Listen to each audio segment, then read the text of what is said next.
हम आपकी मतलब सावंत साहेब, हो सावंत साहेब, काय ठरवलंय तुम्ही? नेमका तुमचा प्रॉब्लेम काय? इंटरकास्ट मॅरेजवर शो का नाही होऊ शकत? मला जमणार नाही. आंतरजातीय लग्न मला मान्य नाही. जी गोष्ट पटत नाही ती कशी करणार मी? हे बघा, हा हट्टीपण आहे. तुम्ही उगाच ताणताय. हा? मी ताणतोय. मी शिव, तुम्हाला सांग, तुम्हारे बाबूजी और अम्मा जी वो तुम्हें इंटरकास्ट मैरिज करने देंगे? जिसकी भाषा अलग, रहन सहन अलग, संस्कार अलग, ऐसी बहुत चलेगी उन्हें? तुम जब मुंबई आए थे तकलीफ हुई थी कि नहीं तुम्हें? हुई थी कि नहीं? जी उन्हें बताओ उन्हें. बघा काय म्हणतोय, याच्या घरी सुद्धा चालणार नाहीये आंतरजातीय विवाह.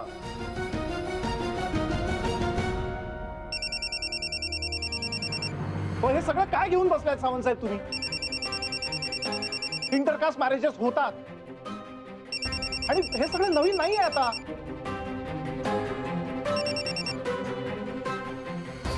पण मला हे मान्य नाही. आपल्या मुलीने आपल्याच मातीत लग्न केलं पाहिजे. परक्या प्रांतात जायचं कशाला? काय फरक पडतो त्याने? तुम्हाला नसेल पडत, मला पडतो.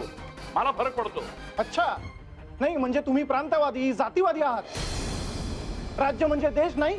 मी जातीयवादी, प्रांतवादी? मी जातीयवादी, प्रांतवादी नाही. मी भारतीय आहे.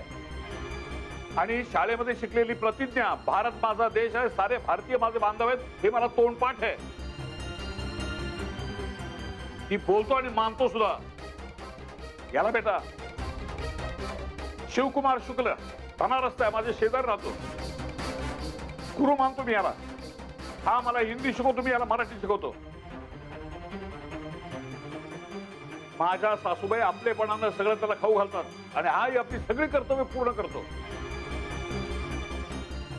आज तो स्वतःची अडचण माझ्याशी बोलण्यासाठी आलाय. त्याचे बाबूजी घरामध्ये असताना त्याचं स्वतःचं मन मोकळं करण्यासाठी आलाय माझ्याकडे. तुम्ही म्हणता तसं जातीयवादी मी असतो, हा माझ्याकडे कशा करता आला असता? आला असता का? तुम्ही मला सांग. तू मला सांग, बाबूजी घर पे है ना बाबूजी घर पे? देखा?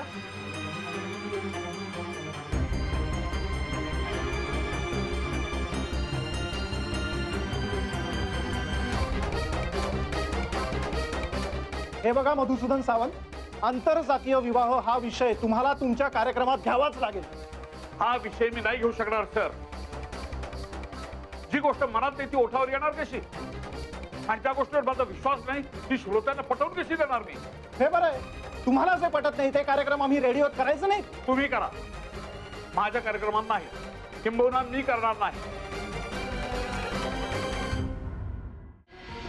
आपसे बात करने तक की फुर्सत नहीं है लाट साहब को.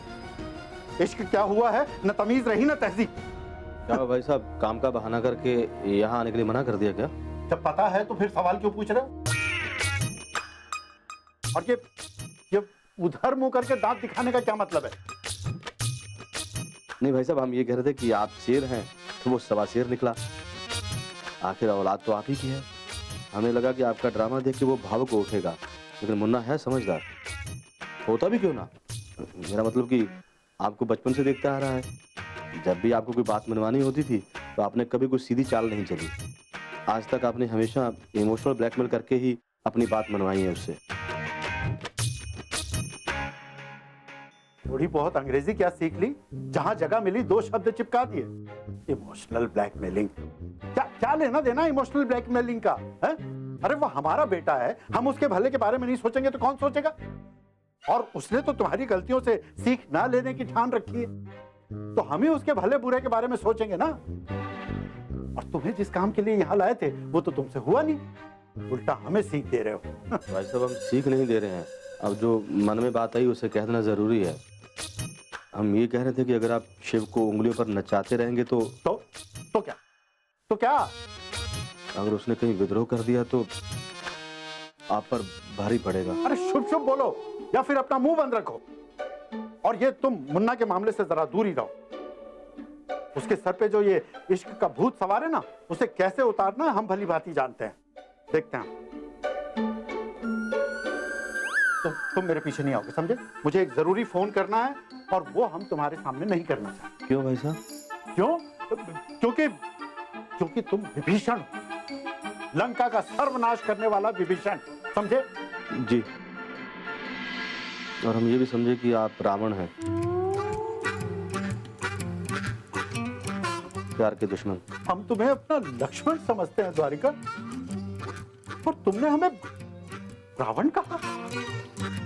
याद रखेंगे और बनारस चलकर अम्मा को बताएंगे कि कितना सम्मान करते हो तुम हमारा। ठीक है? भाई साहब आप गलत समझ रहे हैं। अरे छोड़ो।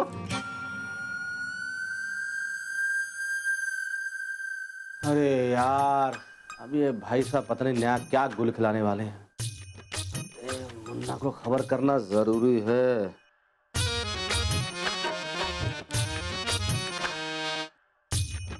अब ये मुन्ना फोन नहीं उठा रहा। अरे गधे बेवकूफ। अंकल जी क्या हो रहा है आपको बताइए। भैया जी जरा जल्दी चलिए। अंकल जी आपको सीधे हॉस्पिटल लेके जा रहे हैं हम, ठीक है? सब ठीक हो जाएगा, हम हैं आपके साथ। जरा जल्दी भैया जी।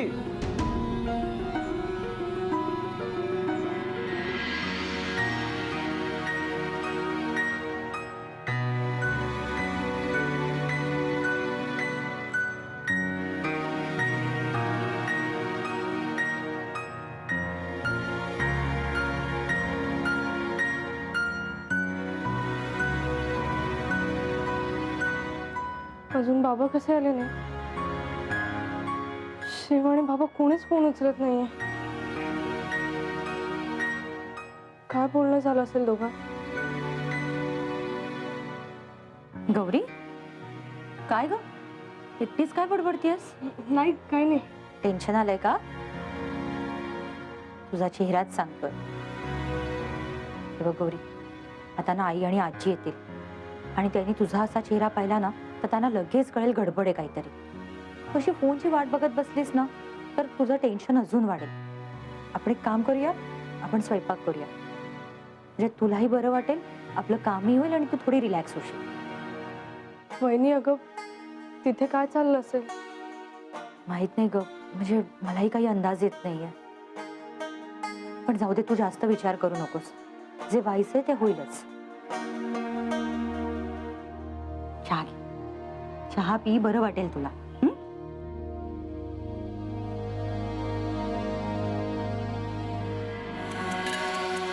अम्माजी, तुझ्या प्लॅन मधनं मला बाजूला काढलंस ना. आता बघच मी काय करते. या शिवगौरीच्या खेळात कशी नाचवते तुलाही आणि या सावंतानाही.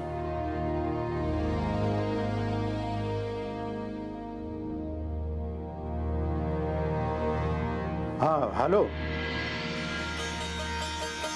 दो मुही सांप निकली ये निशा की बच्ची. अरे कल तक तो ननद की इज्जत की दुहाई देकर रो रही थी और आज उसने आपके साथ बदतमीजी की. रुकिए जरा, अभी मुन्ना को उसकी सच्चाई बता के उसकी अकल ठिकाने लगाते हैं. मुन्ना को भी तो पता चले कैसे लोगों के साथ रिश्ता जोड़ रहा है. अरे कोई रिश्ता विश्ता नहीं जोड़ने जा रहा है मुन्ना. आप वहाँ बैठे बैठे अपने दिमाग पर जोर मत डालिए, थोड़ा शांति रखिए. हम है ना, सब संभाल लेंगे. एक बार राधिका के दर्शन हो जाए शिव को, फिर जो हमारे खेल में अविश्वास की आग सेतेगी, उसमें घी डालने के लिए भी तो कुछ चाहिए होगा ना नर्मदा रानी.